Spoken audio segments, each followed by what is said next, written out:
大家好，我是超子。今天去市场上转了一圈，猪肉又便宜了，10块钱一斤。这个价位估计是底线了。趁现在猪肉便宜，我们赶紧来一个战略储备，多买一些放到冰箱冷冻储存。这么一大块肉才花了60块钱。很多朋友习惯性的把买回来的猪肉放到袋子里面直接冷冻，那样是不对的。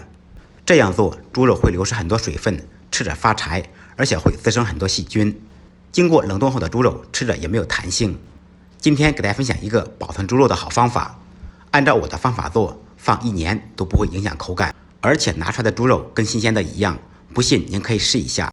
刚才我拿的这一小块肉就是正宗的猪里脊肉，这一块是外脊，很多朋友都分不清楚。现在您应该明白了吧？在保存猪肉之前，我们先处理一下猪皮，用喷枪先把猪皮喷一遍。这一步也可以交给热心摊主来处理。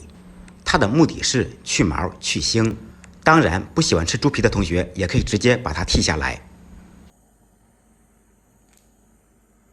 处理好以后，把猪肉分成小块，这一小块里脊肉单独放，可以做糖醋里脊、滑炒里脊。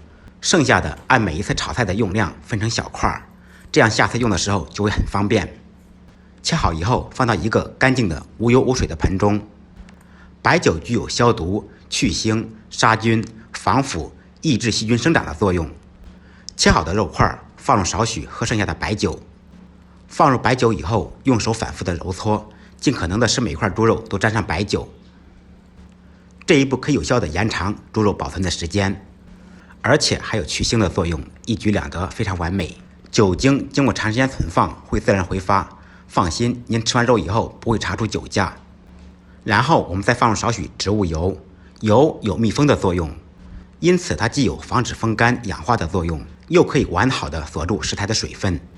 水分流失过多，吃着口感自然而然就会发柴。同样用我的小手捣鼓均匀，使每块的肉的表面尽可能的沾上油，这样经过长时间存放就不会影响肉的口感。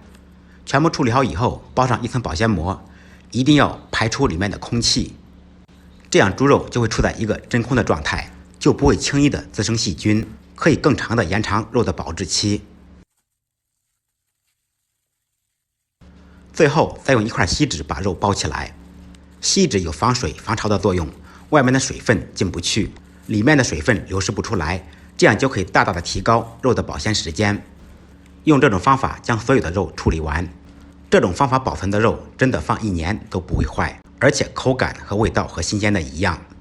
包好以后全部放到冷冻就可以了，下次吃的时候可以提前放到冷藏自然解冻。趁着现在猪肉便宜，赶紧按照我的方法储存一些吧，没准过2个月您的身价就会暴增，到时候您可以提着猪肉来找我，我们来畅谈人生。最后别忘了给超子点个赞，点个转发，让更多的朋友看到。感谢您的点赞支持，再忙再累记得按时吃饭。下期视频见，拜拜。